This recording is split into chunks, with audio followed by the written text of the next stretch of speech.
प्रिय बच्चों, आज हम अपने पाठ्यपुस्तक गुंजन भाग 6 से डॉक्टर मुत्तुलक्ष्मी रेड्डी के बारे में पढ़ेंगे। तो आइए पाठ को शुरू करने से पहले हम कुछ विशेष बातें जान लेते हैं। प्राचीन समय से लेकर अब तक महिलाओं की स्थिति में क्या बदलाव आया है। जैसे कि हम जानते हैं, प्राचीन काल में महिलाओं की शिक्षा की ओर ज़्यादा ध्यान नहीं दिया जाता था और उन्हें शिक्षा की ओर उत्साहित भी नहीं किया जाता था। परंतु आज स्थिति पूरी तरह से बदल चुके हैं। आज के ज़माने में महिला और पुरुष दोनों समान रूप से शिक्षा ग्रहण करते हैं, शिक्षा हासिल करते हैं। उसमें कोई भेदभाव नहीं रहा। कुछ सफल भारतीय महिलाओं और उनके कार्यक्षेत्र की चर्चा करें। तो जैसे कि हम जानते हैं, हमारे देश में बहुत सारी भारतीय महिला वे जो काफ़ी सफल हुए हैं। उन्हीं में से हम इस पाठ के जो नायिका हैं डॉक्टर मुत्तुलक्ष्मी रेड्डी, उसे ही ले लेते हैं। उसके बाद इंदिरा गांधी हुआ, जो राजनीति के क्षेत्र में बहुत आगे चले गए थे। उसके बाद शकुंतला देवी हैं, जो गणित के क्षेत्र में काफ़ी कुछ कर चुके हैं। तो इसके अलावा भी और बहुत हैं, जैसे कि हम कल्पना चावला को ही ले सकते हैं।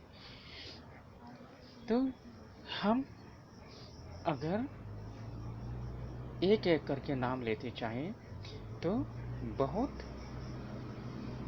लंबी लिस्ट हो जाएगी।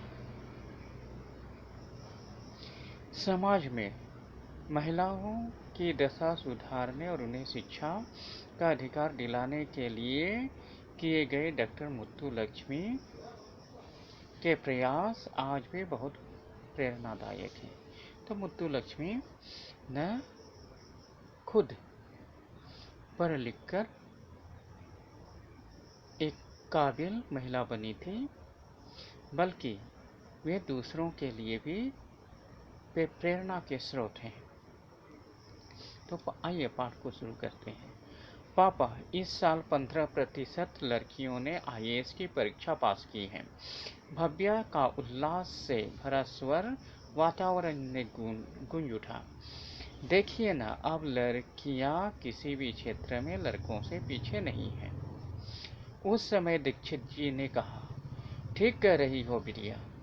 क्या तुम जानती हो लड़कियों ने समाज में यह स्थान प्राप्त करने के लिए किन किन कठिनाइयों का सामना करना पड़ा?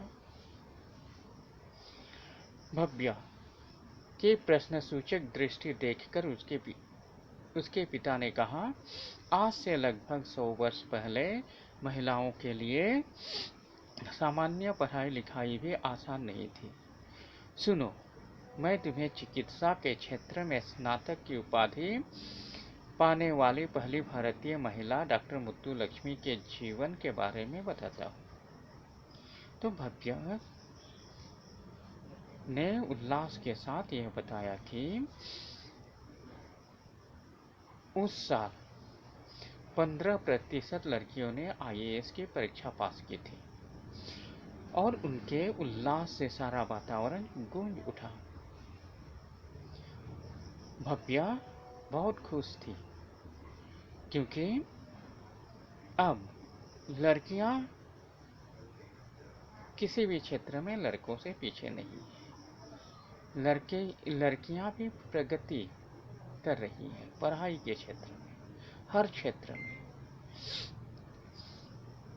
इस पर दीक्षित जी ने कहा, उनके पिताजी ने कहा, ठीक कह रही हो बिटिया। क्या तुम जानती हो? का मतलब वह यह समझाना चाहते थे कि लड़कियों ने यह स्थान, समाज में ये स्थान प्राप्त करने के लिए किन किन कठिनाइयों का सामना किया है।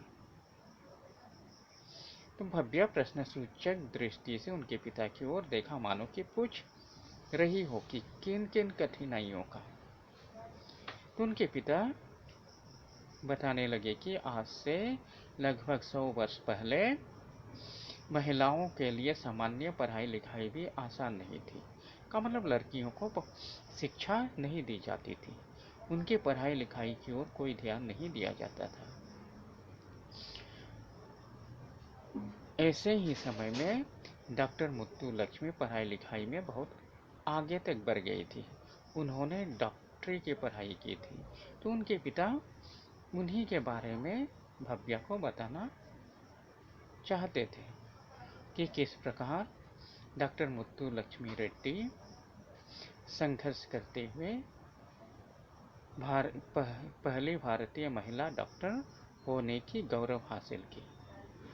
तो आज के लिए बस इतना ही, बाकी के हम अपने अगले कक्षा में जारी रखेंगे। तब तक के लिए धन्यवाद।